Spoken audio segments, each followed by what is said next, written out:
So I'm here. Is it on? I'm here to introduce Lisa Sideris, who is our speaker today. I met Lisa in 1989, which is more than 20 years ago now, when we were both first-year graduate students at Indiana University. And ever since then, I have associated her as strongly as she associates herself with Indiana University. There's the obvious career linkages. She earned her bachelor's degree, her master's degree, and her PhD, the last two in religious studies, on the same Bloomington campus. But then when I started doing a little digging with your online biographical information, there's multiple explanations for why Indiana is so prominent. Depending on which thing you look at, you can explain this via her being drawn to what she calls the natural beauty of IU and of Bloomington, or her love of IU basketball. It's one of those two things. Because I'm so tall. So go Hoosiers. And, you know, like with everything, the truth is probably somewhere in between. Dr. Sideris has since then produced 2 books in her main research field of environmental ethics and the science-religion interface. About the first, entitled, there they are, Environmental Ethics, Ecological Theology and Natural Selection, published by Columbia University Press in 2003. A Journal of Religion reviewer wrote, Darwin is conspicuously neglected in environmental ethics and eco-theology, fields in which we would most expect to see his influence. The results of this neglect are an irresponsibly saccharine concept of nature, and thus an inevitably incomplete ethics. Sideris' book aims ultimately to point toward a comprehensive, naturalized ethic, joining eco-theology and evolutionary theory. Her trenchant analysis is an invaluable contribution to environmental ethics. Likewise, reviewers have praised Sideris' second book, which is also pictured here, a co-edited collection of essays entitled Rachel Carson, Legacy and Challenge. Here, one technology and culture review described that she had captured well, quote, Carson's nuanced ethical outlook, beginning with a non-anthropocentrist environmentalism in her earlier works, and most importantly, through to the eventual recognition that humans are an integral part of the natural world in the 1962 bestseller, Silent Spring. So these 2 scholarly works, along with dozens more articles, grants, editorials, outreach papers, and well-received published talks, such as one she gave at the Chautauqua Institute in the summer of 2013, have earned her a recent appointment as the inaugural director of IU's Consortium for the Study of Religion, Ethics, and Society. How do you pronounce the acronym?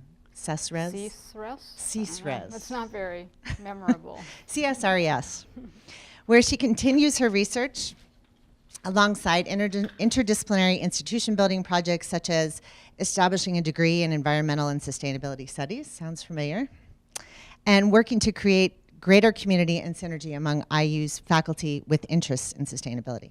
So today, she's going to talk to us about her new work on the value and mythologies of wonder in contemporary environmental discourses. Won't you please join me in giving a warm STS at VCU welcome to Dr. Lisa Sideris.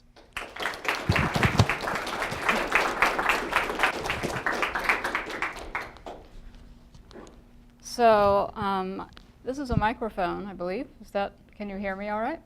I'm not a really loud talker, so I will probably stick somewhat close to the microphone. First of all, I just want to say thanks to all of you for coming out today, and thanks especially to John and Karen for inviting me. It has been 20 years or something since Karen and I have seen each other, which is really hard to believe, especially because we're both in our 20s still, so I don't know how that could have happened. But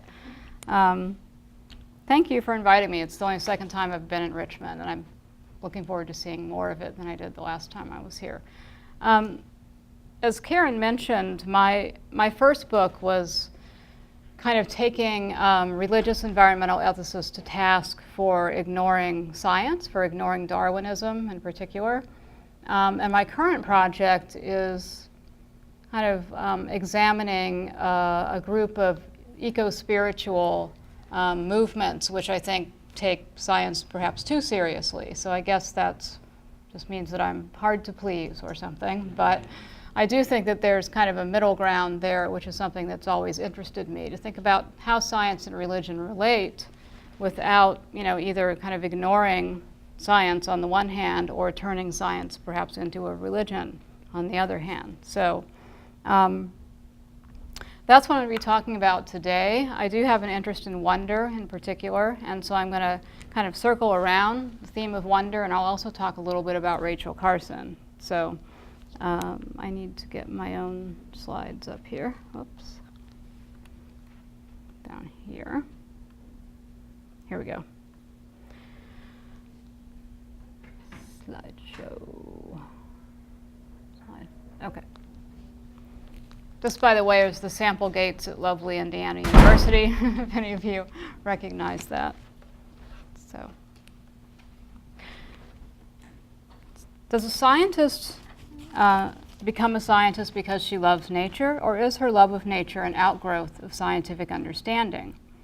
What is or ought to be the relationship between knowledge of science and technology and environmental values? Answers to these questions may very much depend on the temperament of the scientist, and surely some would say that their knowledge and love of nature are mutually reinforcing. Environmental pioneer Rachel Carson, in A Sense of Wonder, which was written in 1965, proposes the following metaphor. Our emotional and sensory connection to the natural world constitutes the rich soil in which the seeds of scientific curiosity are nurtured. Prior establishment of that sensory connection, becoming attached to the natural world before we learn all the scientific facts and details, can help to ensure that when curiosity does flower and grow, it does so within a kind of moral framework, a prior set of commitments that can suggest proper limits to the kinds of inquiries we pursue and our motivations for pursuing them. Carson believed that by starting with factual knowledge of the natural world and cultivating wonder or curiosity from there was a potentially dangerous dynamic. Dangerous because the forms of wonder this dynamic might engender can readily mutate into wonder and awe at our own knowledge, at our impressive ability to comprehend and control the world around us. We might become so captivated by our knowledge, what seems our exhaustive understanding of the world, that we neglect what Carson often called the real world around us. That is, the world in all of its immediacy, its emotional and sensory impact. Silent Spring, Carson's best-known work, is, as I read it, an indictment of this type of awe and wonder at our own scientific and technological achievements. It is fundamentally a critique of humans overstepping their proper boundaries, forgetting their place within the natural world and our obligations to it. So my lecture today is not really about Rachel Carson per se, but it seems that everything I do kind of ends up coming back to Rachel Carson. So I will talk about her a little bit further on in my paper.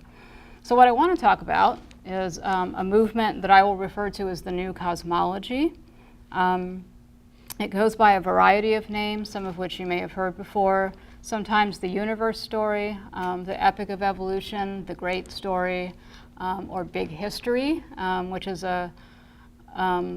something that historian David Christian has promoted with, very generous funding from Bill Gates.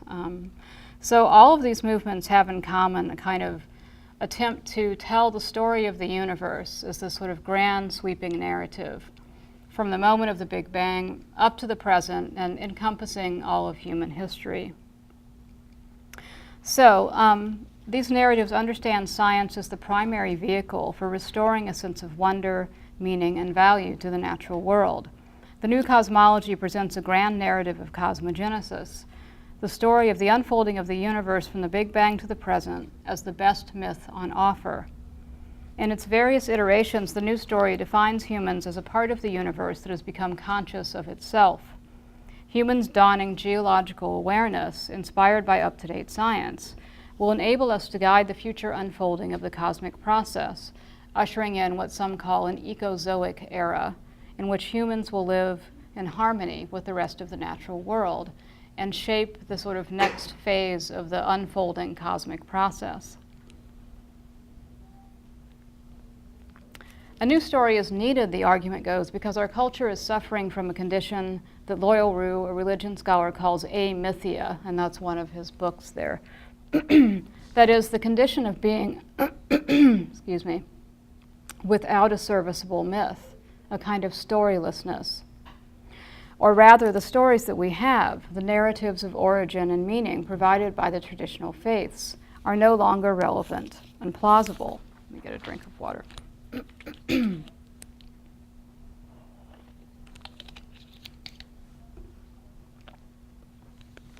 In fact, not only are they irrelevant, but some of the new cosmologists suggest that those narratives, those religious narratives, are responsible for the environmental crisis.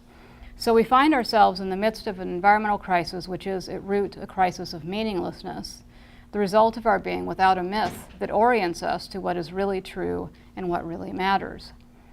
The new cosmology's emphasis on what is really real and really true is important to note, and I'll return to it later. For now, it's worth noting that this account of myths and their truth value assumes that religion and science are oriented to essentially the same end, namely to give us an accurate account of the physical world. So truth here means something like correspondence or conformity to facts. Sociobiologist E.O. Wilson, who is one of the thinkers that I'll be talking about today, writes that we must have a story. I don't think I have that quote here, but I have another one from Wilson. Quote, "We must have a story to tell us about where we came from and why we are here. Science," he says, "is, quote, a continuation on new and better tested grounds to attain the same end as religion. In that sense, science is religion, liberated and writ large," end quote. On this account of the truth, a scientific story will, by definition, have a decisive edge. So who are the new cosmologists? Some of these names might be more familiar to me or to people in religious studies than they are to you, but I'll give you a sense of who they are. One of them is the cultural historian. Sometimes he called himself a geologian. That is a kind of theologian of the earth, I guess, named Thomas Berry. And one of his proteges, who's a mathematical cosmologist named Brian Swimme. Religion scholars Mary Evelyn Tucker and John Grimm, who are responsible for a lot of what's called religion and ecology, which is related to the field that I work in. Loyal Rue, who I mentioned a moment ago, historian David Christian, biologist Ursula Goodenough, science writer Connie Barlow, and her husband, who's a Christian pastor and popular author named Michael Dowd, who wrote a book a few years ago called Thank God for Evolution.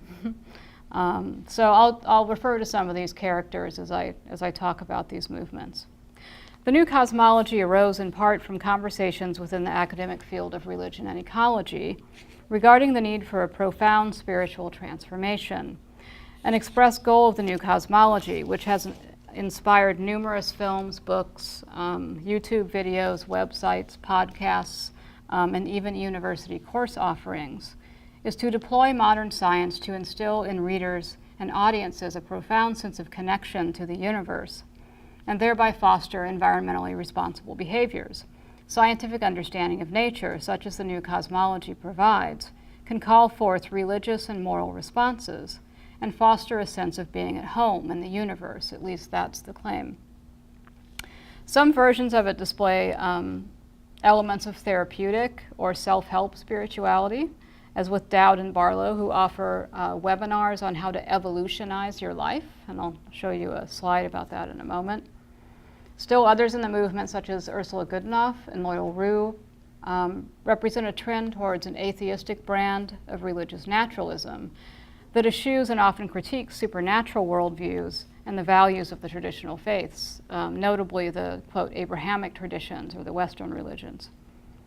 The new cosmology also has traction outside of the academy. Journey of the Universe is a documentary film written by Brian Swimme and Mary Evelyn Tucker. Maybe some of you have seen it. It's been widely featured on PBS stations, and Tucker and Grimm and Swimme hold screenings of the film worldwide. They're constantly sort of touring and showing this film. Dowd and Barlow introduced the Epic of Evolution in religious education classes for children and adults, often in song and storybook form, or ritual enactments of evolutionary parables. Many of those inclined towards a secular form of religious naturalism regard insights from sociobiology and evolutionary psychology as especially germane to the creation of a new mythology. These thinkers look to sociobiologist E.O. Wilson and biologist Richard Dawkins, which is a name probably many of you know,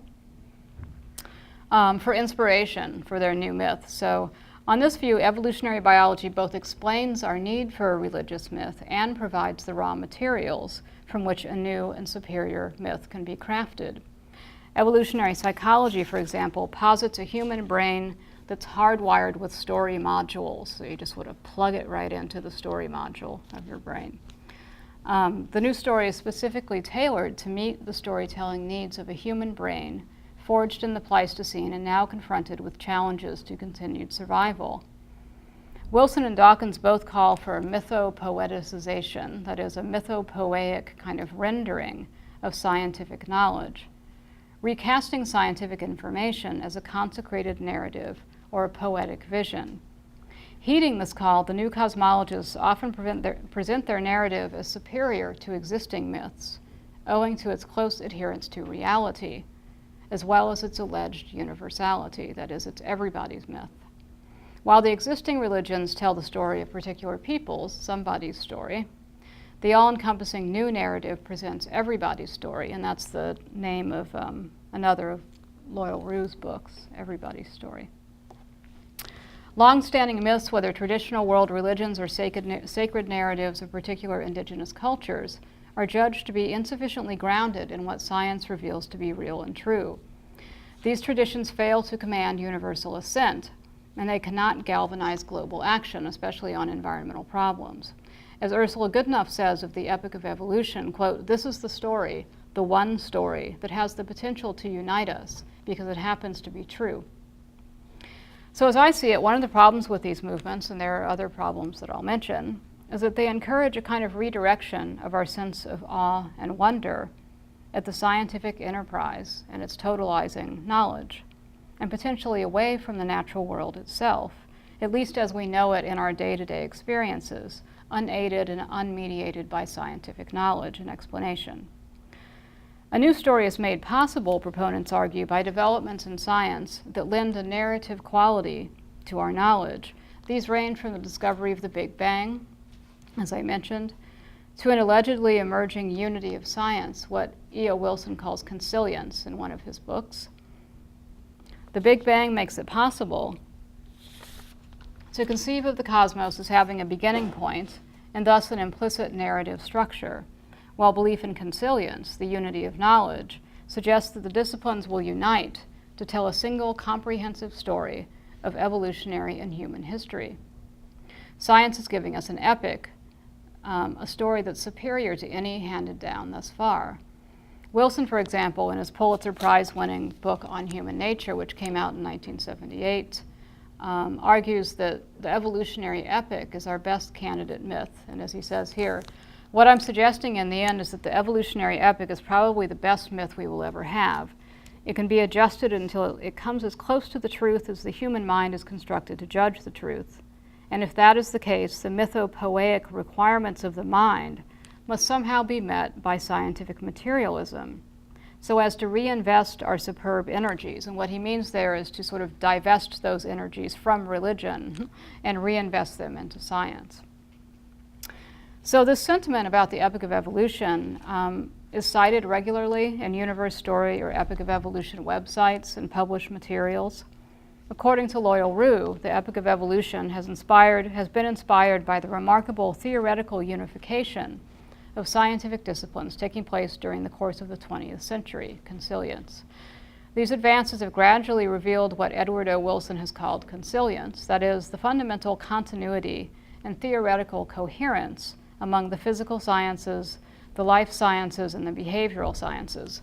And although Rue is mentioning the sciences here, it's actually not just the sciences that are being united, it's an attempt to unite humanities, the arts, really all of human expression into a kind of single framework for understanding them. Disciplinary consilience, Rue believes, now makes it possible to construct a coherent narrative of the emergent properties of matter, life, and consciousness. The Epic of Evolution is a product of the imaginative myth-making under the critical and watchful eye of contemporary science. Now, E.O. Wilson's objective, it should be understood, is to replace traditional religion and even the traditional study of religion with science. Science fleshed out in mythopoeic form. Make no mistake about the power of scientific materialism, Wilson warns. It presents the human mind with an alternative mythology that until now has always point for point in zones of conflict defeated traditional religion. Science, he says, will enjoy its final decisive edge over religion when it succeeds in explaining religion as a material and evolutionary phenomenon. Theology, Wilson writes, is not likely to survive as an independent intellectual discipline. However, the religious impulse will endure as an awe-filled response to the scientific enterprise itself. So in other words, we redirect our sense of awe that religion captures, we redirect that to science. Once this transfer of spiritual aspects from religion to science is effected, Wilson believes that a great sense of wonder will reinfuse the broader culture. In a similar vein, Richard Dawkins has long argued for the superiority of scientifically clarified forms of wonder vis-a-vis the fake wonder of mysteries, puzzles, or miracles, whether emanating from the dubious realm of religious belief or from incomplete natural knowledge.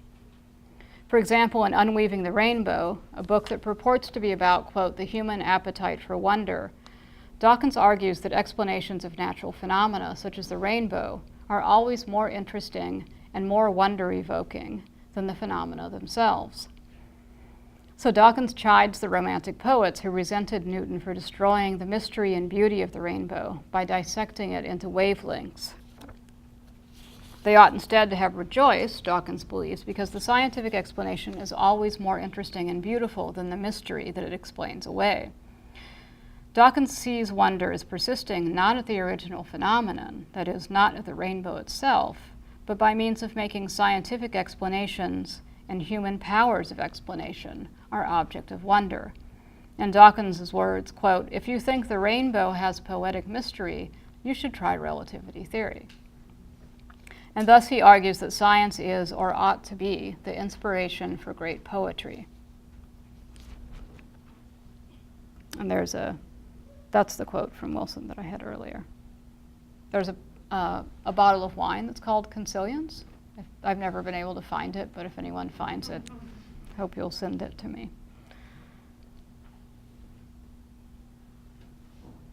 So this is an example of the sort of therapeutic approach, to sort of evolutionize your life. You can buy the DVD or participate in the webinars. The idea of a new religion of reality is something that some of these proponents talk a lot about. So, in fact, there's been the creation of a new church of reality whose motto is, if it's real, we believe in it. So this kind of reverence for whatever is real is very central to this movement. And I won't be able to show you that, but okay. So in a more recent work titled The Magic of Reality, Richard Dawkins brings the same message to child audiences. This is a book that Dawkins wrote for children. Tentatively entitled, What is a Rainbow Really? In early press releases, The Magic of Reality is an illustrated volume that answers children's big questions, including many they might encounter in Sunday school. Why is there night and day? Who were the first man and woman? And even why do bad things happen? It's intended as a myth-busting book for children, attempting to do the same thing for young readers that the God delusion does for adults who are laboring under religious delusions of various sorts. The book's message is essentially the same as Unweaving the Rainbow. What is real in the scientific sense is most deserving of wonder. In contrast to the fake magic that suffuses fairy tales, children's books, or mythological and biblical stories, scientific magic is offered as real magic, and Dawkins is particularly unhappy with the Harry Potter series, which he thinks is teaching children to celebrate a kind of fake wonder, as he sees it. I want to show you that the real world, as understood scientifically, has a magic of its own, Dawkins writes. An inspiring beauty which is all the more magical because it is real and because we can understand how it works. The magic of reality is wonderful and real, wonderful because real.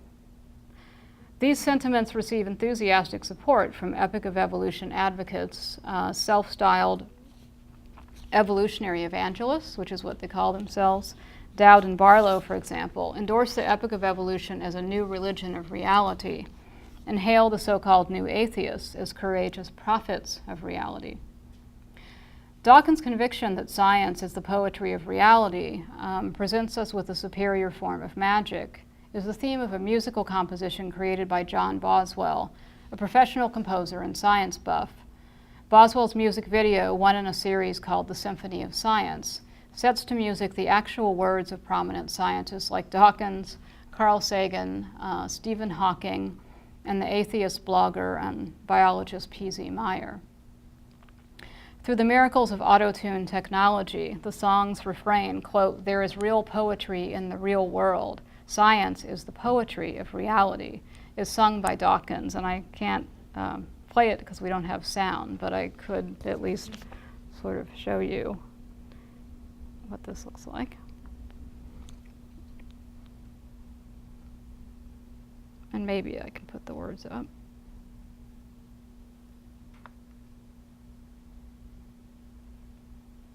Maybe not. No.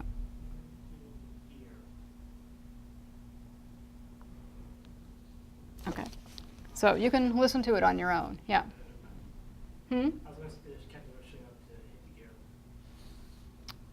Sorry, I couldn't.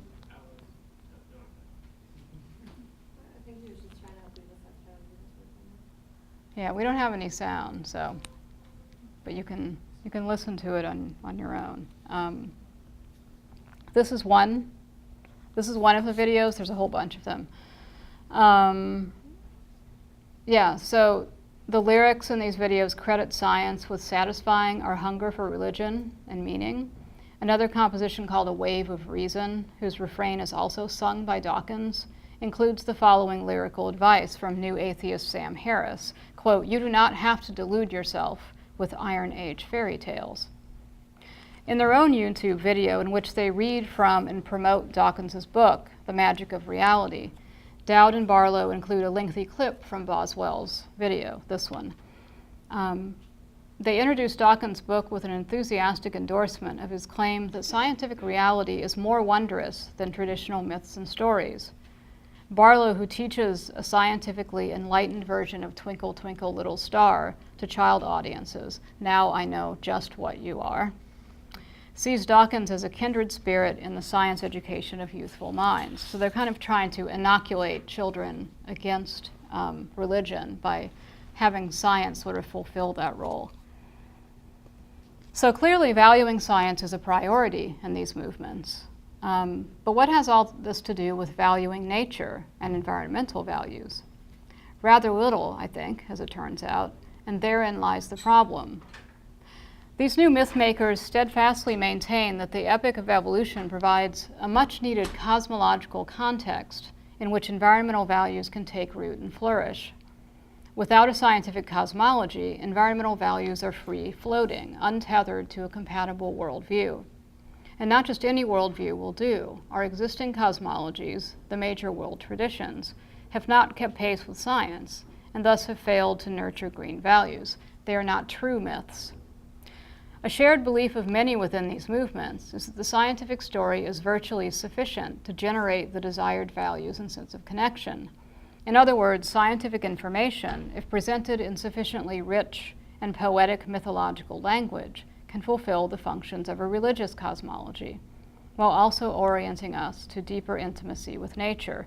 The story itself then becomes a kind of object of veneration. So you can look all of his videos up if you like. Let me close that down. This. Okay. So proponents of these movements disavow any intention to displace the particular religions with universal sacred science.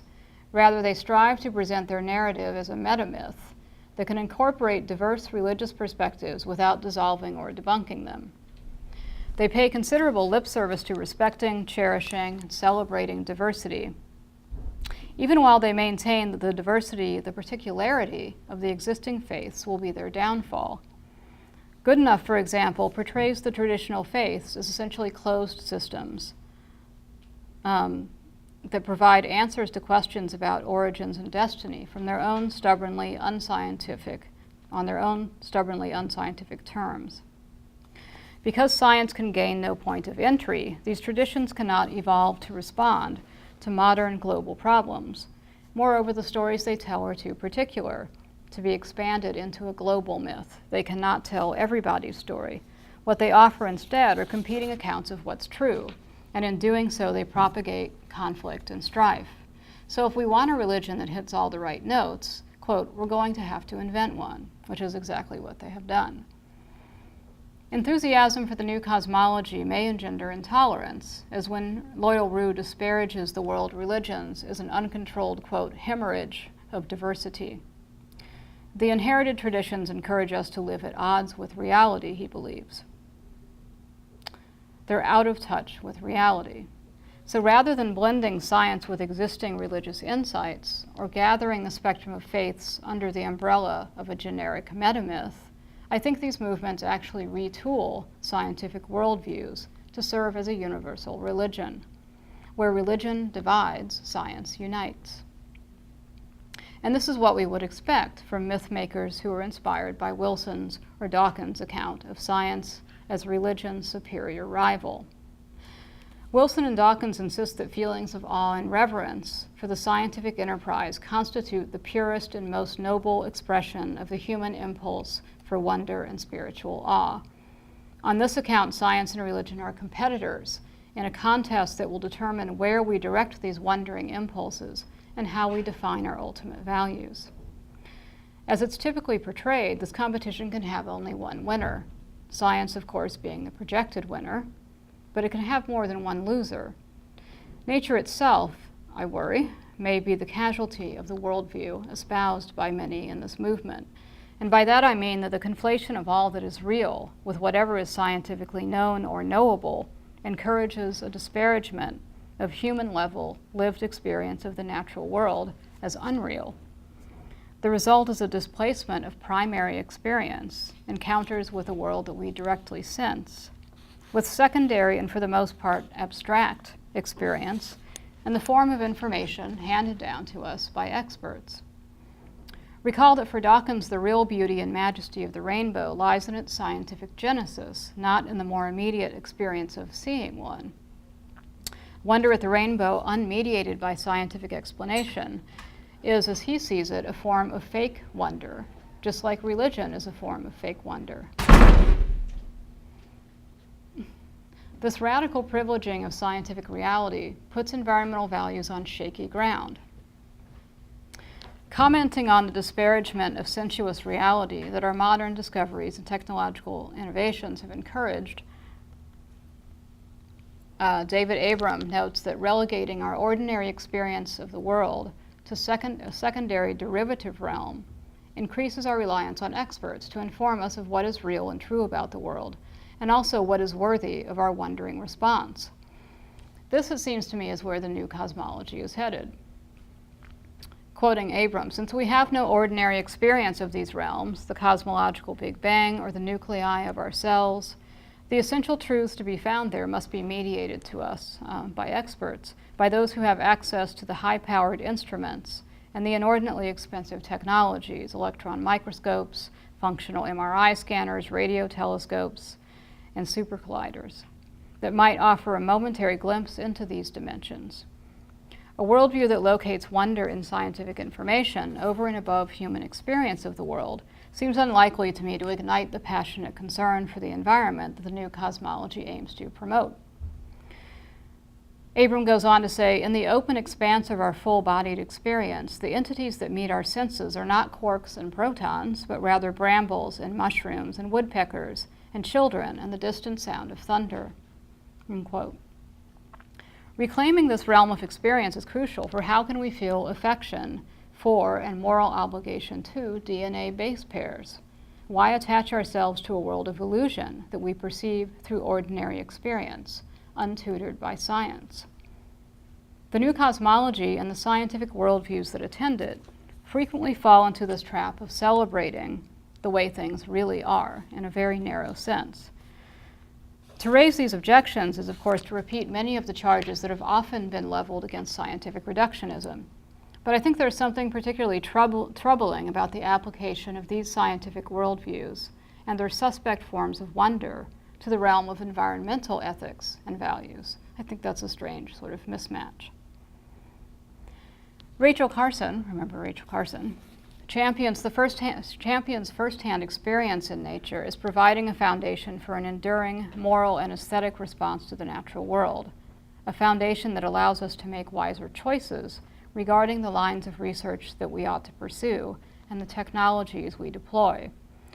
A sense of reverence, a phrase that she adopts from Albert Schweitzer, is something most of us gain, she writes, quote, through some personal experience, perhaps the sudden unexpected sight of a wild creature, perhaps some experience with a pet. Whatever it may be, she writes, it is something that makes us aware of other life. Such encounters are available to anyone, she says, who will place himself under the influence of a lonely mountaintop, or the sea, or the stillness of a forest, or who will stop to think about so small a thing as the mystery of a growing seed, end quote. Carson's choice of phrase here, under the influence, suggests a wholesome form of intoxication with nature, in contrast to the heady intoxication of human technological prowess, and an openness to subordinating oneself joyfully, rather than grudgingly, to something more powerful than ourselves. At such moments, our objects of wonder exercise authority on us. As Gabriel Marcel puts it, we conform ourselves to it and allow it to suggest the categories by which we will come to know it. Carson's belief that first-hand sensory engagement with the natural world can provide a framework for knowledge acquired later in life is showcased most prominently in her book about children's connection to the natural world, A Sense of Wonder. Carson recommends the same approach for older students as well, insisting that a beginning student of high school biology should initially become familiar with the study of life not in classrooms or laboratories or textbooks, but, quote, through observing the lives of creatures in their true relation to each other and to their environment. Again, for Carson, we see that this true relation becomes distorted in the absence of some larger awareness of what she calls the mysteries of the life stream, in which both the student and the organism participate. The stream of life is not something we can narrate with confidence and accuracy. It's not a comprehensive narrative. It flows rather out of a dim past and into what she calls an uncertain future. The student who does not grasp a sense of this mystery has missed the essence of biology. More to the point, as far as Carson is concerned, such a student may never develop a sense of the moral relation that obtains between ourselves and the natural world. Decisions about the uses to which we will put our knowledge are shaped by a prior exposure to something deemed worthy of wonder and care. That this prior sense of wonder be grounded in direct experience of the natural world was one of Carson's central claims. Attempting to ground wonder in scientific knowledge, even science presented in poetic, mythic form, in order to derive from science the ethical sensibilities that guide our interactions with nature, seems perverse. Seen in its proper perspective, science may help to underwrite a sense of humility and wonder at the vast and ancient processes of which humans are a small part. Science-based religiosity of the sort found in the new cosmology encourages a kind of deification of scientists and the scientific endeavor. Reverence for science is, of course, precisely what someone like E.O. Wilson wants to cultivate. In casting the evolutionary epic as the best myth of our times, Wilson recognizes that every epic needs a hero. That's a quote from Wilson. He proposes that the human mind will serve as our epic hero. Quote, the mind will do. Connie Barlow similarly depicts the epic as a story that is, quote, basically an equal celebration of the universe and a celebration of the human mind, discovering how to know about the universe. There's certainly some irony to be found here. Our comprehensive knowledge of an exhaustive journey through the universe and the evolutionary stages of our planet have finally led us back to a profound admiration of ourselves. That we might come to stand in awe of our own minds is precisely what worried Rachel Carson, I think. To borrow another metaphor from Carson, it seems we're looking through the wrong end of the telescope, to turn it around. So before I conclude, it's important to point out that this privileging of scientific information has practical implications for university education. It often suggests a hierarchy of the academic disciplines, a consilient vertical integration, wherein the disciplines that do not grant access to ultimate reality, thus conceived, are rightly subordinate to the sciences. Wilson argues that a consilient unity of knowledge offers the best way to reform university education, to, quote, renew the crumbling structure of the liberal arts. Disciplines oriented to the study of human culture will eventually fall out into science, Wilson predicts. Quote, philosophy, history, moral reasoning, comparative religion, interpretation of the arts will draw closer to the sciences and partly fuse with them. In this vision of education, the humanities might yet earn their keep as disciplines that serve science by embellishing and disseminating its narrative through poetry, art, and other forms of creative expression. As Wilson explains in an interview, science provides the superior content and the humanities obligingly give it poetic form. He writes, so what we must have is poetry within the scientific physical worldview. That means we need the humanities too. Whew, that's a good thing, so we don't have to get rid of them altogether. The humanities could in effect continue doing their thing, but they would have vastly richer material to work with. Grander themes, because the real world, the universe from black holes to the origin of consciousness, offers far more complex and grander themes than does traditional theology. There's so many things one could say about this quote, but one of the things that's striking is that Wilson appears to believe that humanities are getting their material from theology right now, which I think shows that he doesn't know much about theology or about the humanities, actually. The heady promise of Williams' consilient reality-based agenda has inspired a new wave of scholars eager to see evolutionary biology, evolutionary psychology, or neuroscience confer order and coherence to humanities disciplines in presumed disarray. And these are some examples of that. These critics typically portray the humanities as vacuous and irrelevant. Some of these critics diagnose any and all humanists who resist consilience as suffering from science envy. New cosmologists are at the forefront of efforts to reform education along the lines suggested by consilience. Goodenough and Roux, for example, argue for a consilient college curriculum that introduces students to the epic of evolution as the integrating theme of their entire college experience. They write, any story of human nature not firmly grounded in the sciences does not merit the attention of youthful minds. Quote, one world calls for one story. A number of universities around the country, including Harvard University, Washington University in St. Louis, and some others, now offer courses on the epic of evolution or the universe story. These courses introduce students, I think, to a grand narrative whose meanings are already given, a story whose options for student self-understanding are to a large extent pre-scripted for them. I'll give you one example here. Dominican University is another one. So what, if anything, finally commends the new cosmology to us as a global myth and a new creation story? It seems possible that the new cosmology can be augmented, revised, or interpreted in various ways that make it less hubristic, less anthropocentric, more tolerant, more inclusive of values of diversity or multiculturalism. But of course, precisely the same can be said of existing religions, major and minor, all over the globe. So are there good enough reasons to trade in our existing worldviews, whatever they may be, for what this new story has to offer? The existing faith traditions may choose to incorporate aspects of the new cosmology as they see fit. But it seems to me that much of the good work that's being done by the existing faiths and local green movements, whether they're permaculture activists in Bloomington, Indiana, where I live, environmental justice workers in Los Angeles, or Hindus protecting sacred forests in India, Christians battling mountaintop removal in Appalachia, it seems to me that this work can be accomplished just as well and perhaps better without invoking the authority of the new cosmology as a meta-religion and overarching rationale. For citizens of our society who reject environmentalism outright, it seems unlikely that turning them on to science will do the trick, even if it's put in music videos and, made into poetry. It certainly hasn't worked with climate change, and indeed recent studies suggest that individuals with the greatest trust in science and scientific progress exhibit the least concern about environmental issues, not because they deny climate change, but because they think technology is going to solve all of our problems.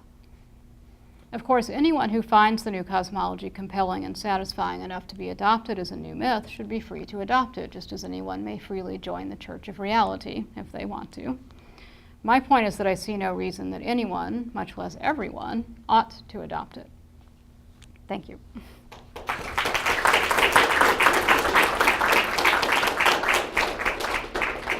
I skipped over one quote because it's quite long, but this gives you an example of the sort of idea that that humanists who aren't on board with consilience are just jealous of science. It's just their resentment of the big grants, and he says, I'll go out on a limb and predict that we will never have a multi-billion-dollar center dedicated to semiotic cultural anthropology or the deconstructive unpacking of Elizabethan sonnets, simply because such activities seem so patently self-indulgent and pointless to most people.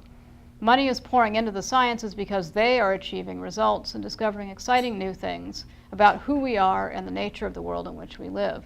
In this environment, humanistic inquiry, at least as carried on in most core humanities departments, seems to me like a stagnant lagoon cut off from a great fertile ocean of scientific innovation and progress. So I was thinking we should start a humanities journal called The Stagnant Lagoon. Maybe that would be the right name for it. So. Anyway, we have time for questions, and again, how this works, if you have a question, raise your hand, and Dr. Rader or myself will give you the microphone so we can catch your question for our videotape, and yeah, so just be aware of that. Any questions?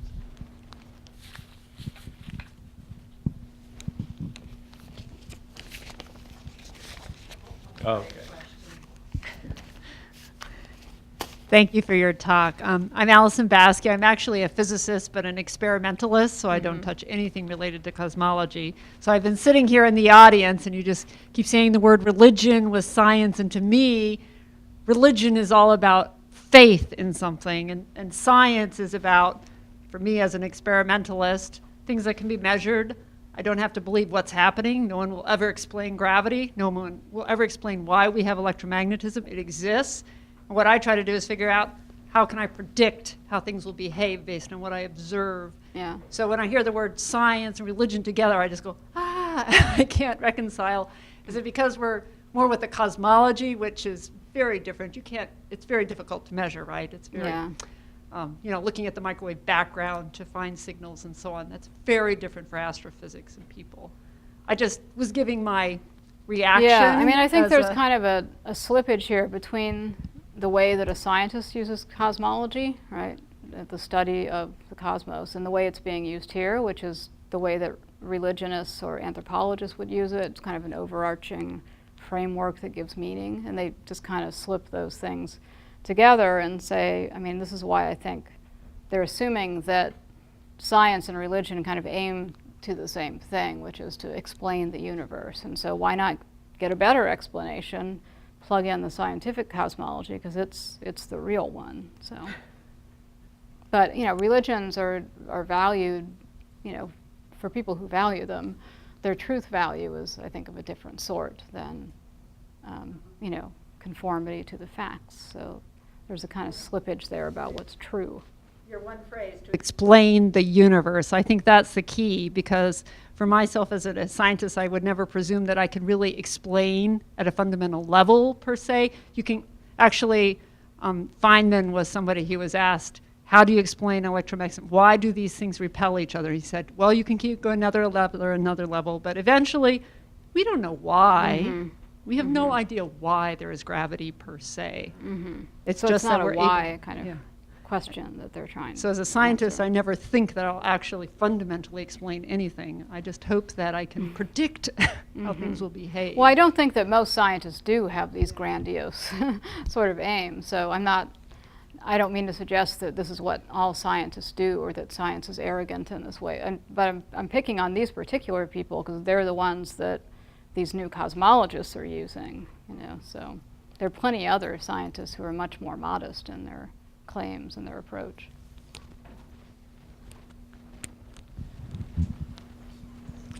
Is there any other odd connection you find between religious studies and your scientific pursuits? Odd connections? Yes, like these. Well, I think there are some people who want to use neuroscience to kind of like locate like the parts of the brain that are involved in religious experiences, and sort of test why some people become religious and other people don't by putting these God helmets on them, things like that. You know about the God helmet? They tried putting it on Dawkins and it didn't work. So he doesn't have any, there's no part of his brain that's religious. But I think once you do those kinds of studies, you can do anything with them. Some people use them to say, see, it's proof that there really is such a thing as religion. It's like in our brains. It's built in there. It's like an antenna that's picking up something that's out there. And other people use that to say, see, religion is just some illusion that our brains are creating. And other people just say neither one of those things. But often the way they use that kind of data is to push an agenda one way or another, I think. At least the ones that I've seen.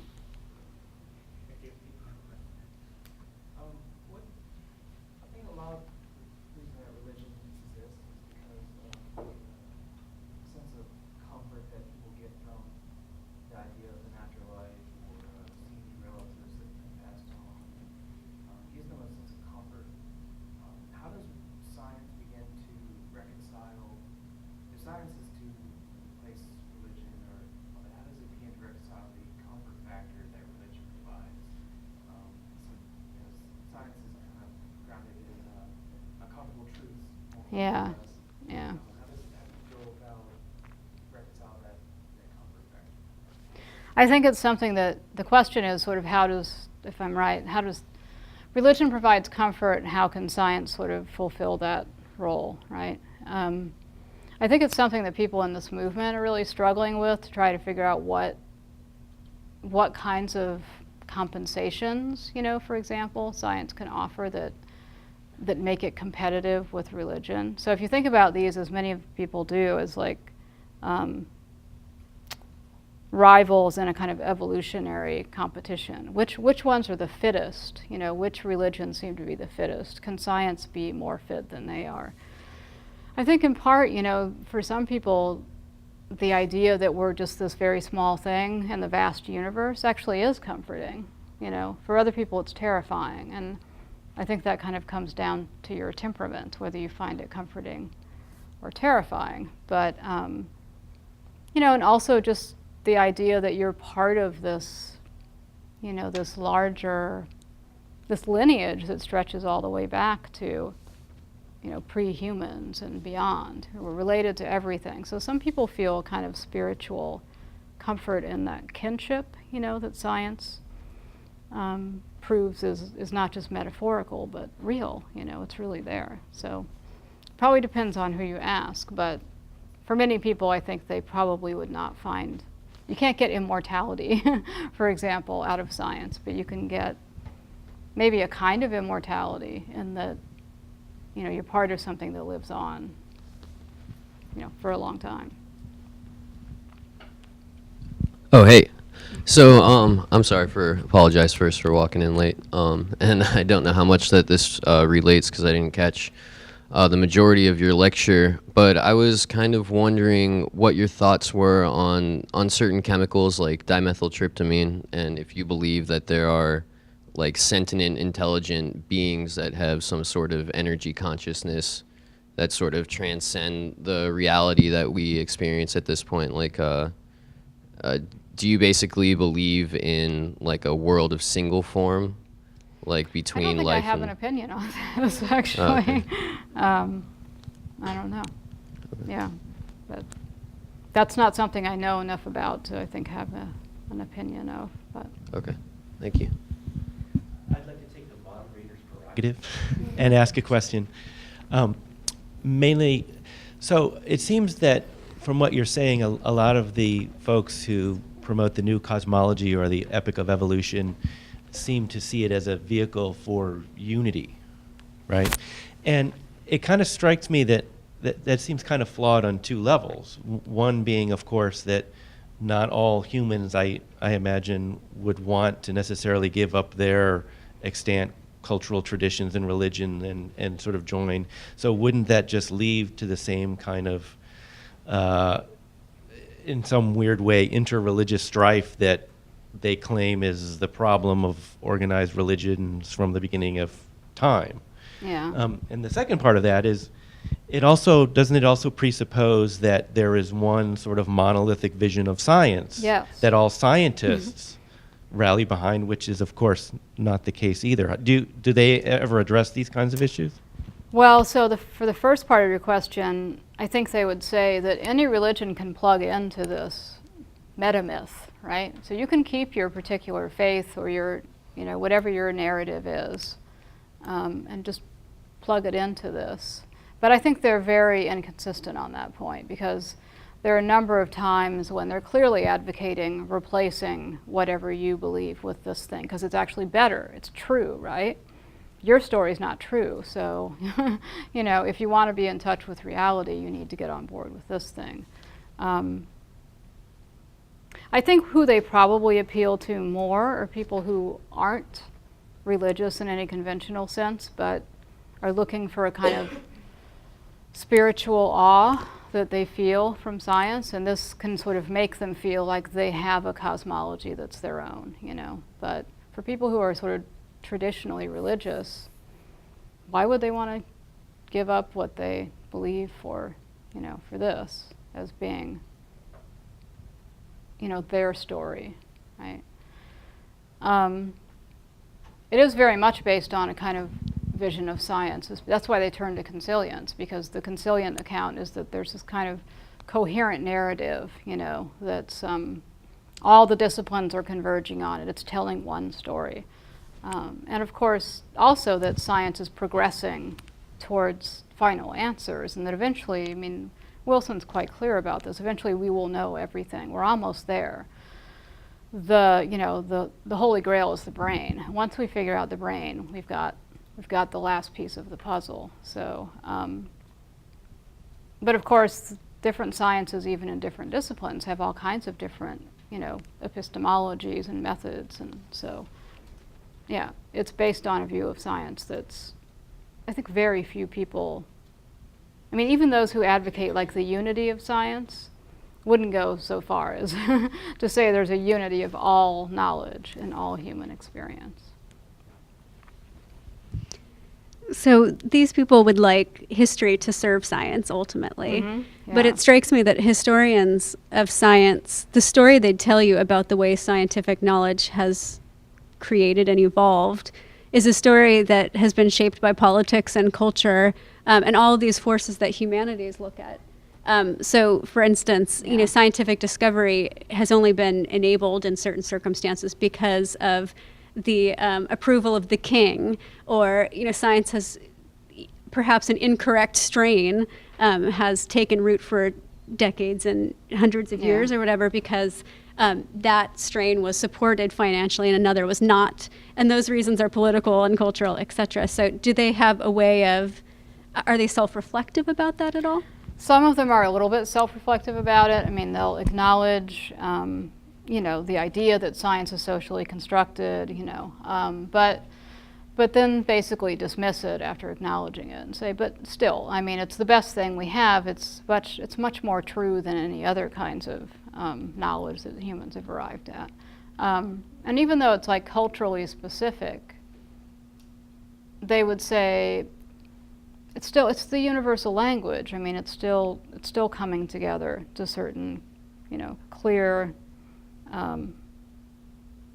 facts about the world. So, in general, these are people who are very critical of any kind of, the kind of approach you're describing, right? Wilson himself sees consilience as basically completing the aborted Enlightenment project, right? So he's picking up that project that was abandoned, and that Dawkins and Wilson in particular both really go after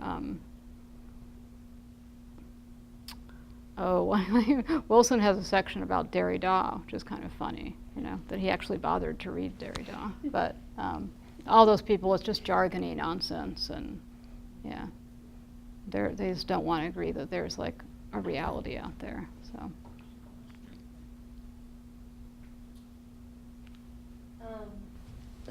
So I like what you were saying about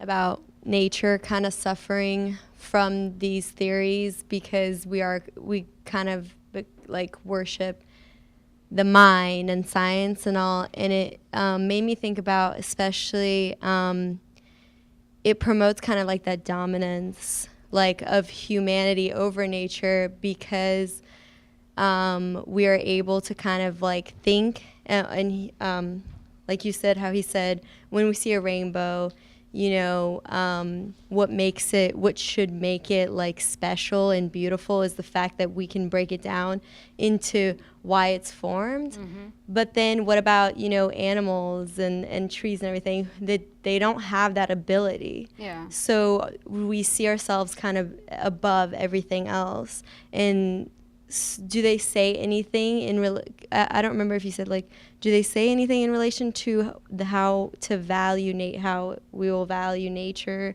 and want to take care of it still, or in animals, if we're seeing ourselves kind of as we're kind of making ourselves in our mind God, yeah, right, and putting ourselves above humanity, above anything else, yeah, instead of paying attention to the fact that we are part, it breaks the oneness, right, which is a strange kind of environmentalism, yeah, for one thing. But yeah, I think it depends on which of these people you follow closely.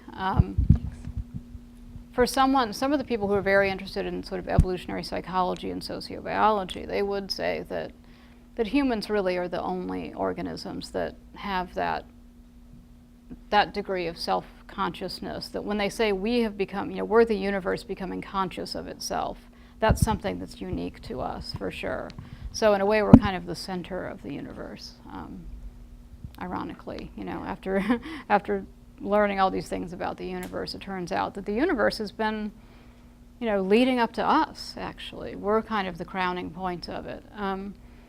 Others kind of say, like with Journey of the Universe, if you watch that film or read the book, they'll say that the whole universe is sort of animate and alive, and the same kinds of principles that we see in our communities can be found in, the cosmos as well. There's principles of bonding and affinity, and it's all this very positive kind of stuff, so that the universe as a whole it's a living thing. It's not dead stuff. So the ones that are more into the reductionist biology part definitely put humans above nature much more. The others kind of try to say we're all even cells are discerning. They make choices, that sort of. So it's a very vitalistic kind of view of the universe. But what you're describing is the more pernicious form, yeah, I think. I feel like having everybody kind of try to adopt that belief, I don't know, I feel like a lot of people would just see it like, oh yeah, so we're the center of the universe, and we're worshiping our minds, so we don't need to really pay attention to anything else. Right, that's part of the problem, is it's not clear what kind of direction you get from this worldview. I mean, why not? If humans are the sort of creativity of the universe, the universe expressing itself through self-consciousness and, all of these high cognitive abilities, well, that doesn't necessarily lead to taking care of nature. It could actually lead to a kind of, why not engineer the world in precisely the way that we want to? Why not, engineer it in our own image in some sense? So where you get any particular guidance from this kind of view of the human, I think, is an open question. It certainly isn't clear that it leads to environmental values. So I think it can lead quite in the opposite direction. That's a great question. Okay. I have a question that kind of builds off that one. So I was curious about Rachel Carson's approach, solution to that. She kind of says that instead of focusing so much on ourselves and our brain, that we should look to maybe nature. And there was a quote you used I thought was really poetic, like mushrooms, woodpecker, and the rumble of distant thunder. And I was wondering, how do you draw the line? Because isn't that just another part of nature? Like our brains are part of nature, and the woodpecker is part of nature. Why does looking for wonder in the woodpecker better than looking at wonder in our brains? I was wondering if you could kind of talk about that. Yeah, I don't think that there's a problem with admiring ourselves as part of nature. You know, we are part of nature.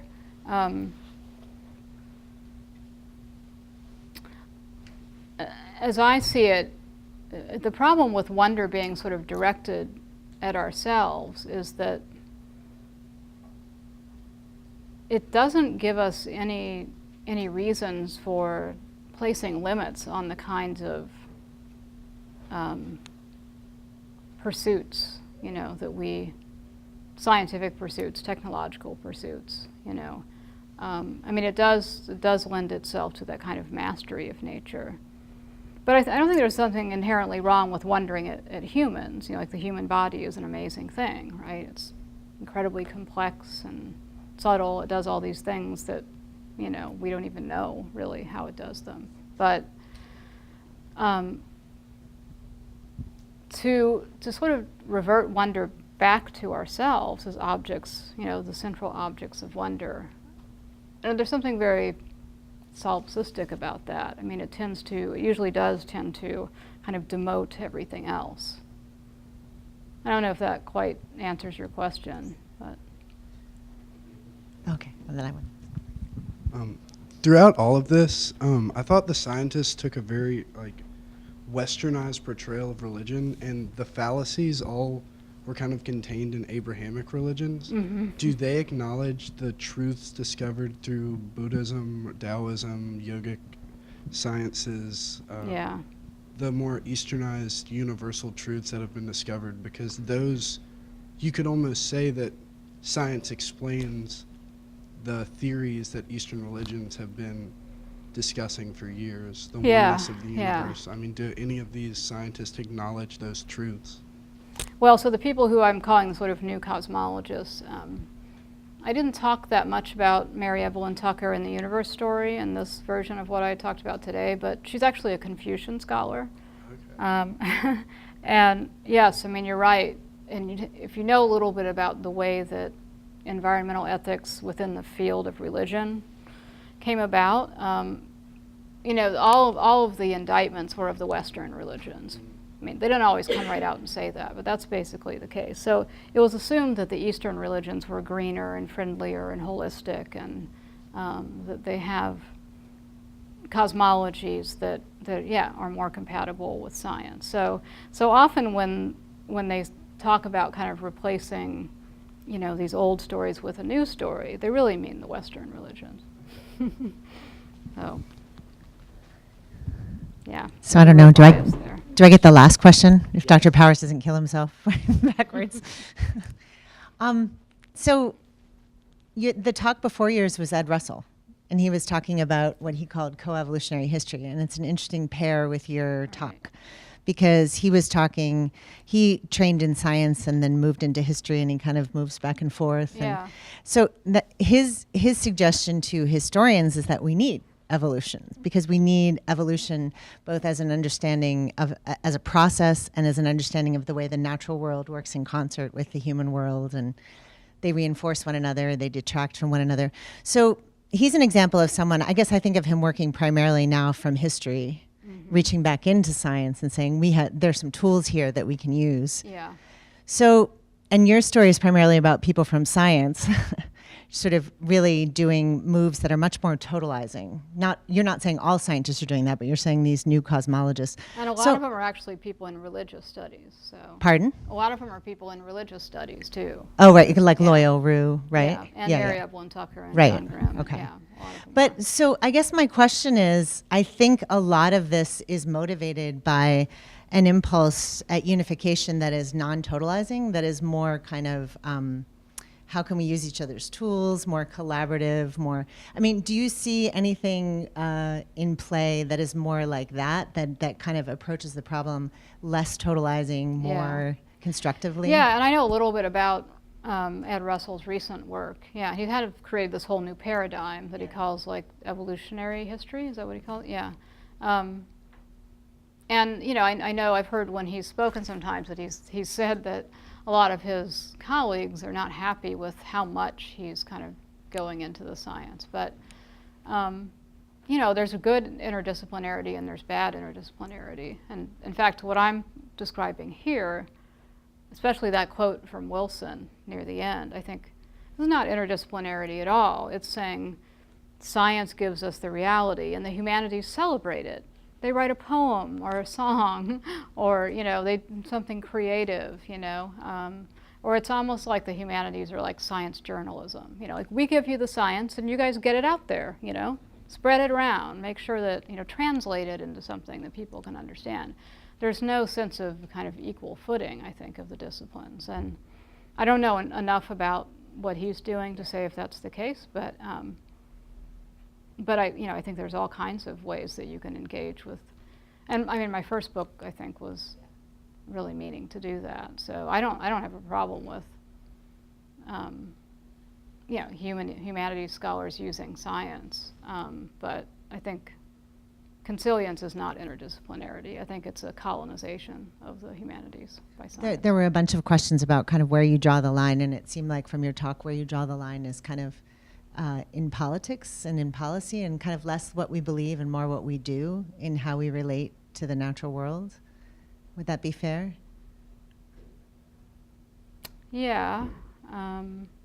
Because you said your worry was that this would get us out of touch with the very thing that we are meant to be protecting, or yeah, I mean, I think the kind of world that we live in now, we're already so detached because of all of our technological extensions of our lives, our bodies, you know, that a movement like this that seems to in some ways take us further into the abstract realm as the place to start for environmentalism. That just seems very wrong-headed to me. All right. Well, many thanks to Dr. Lisa Sideris for coming and sharing her work with us. I'd like to thank all of you for coming as well. Again, enjoy your evening, and I hope to see most of you back next year in February for Taryn Witten. Bye-bye.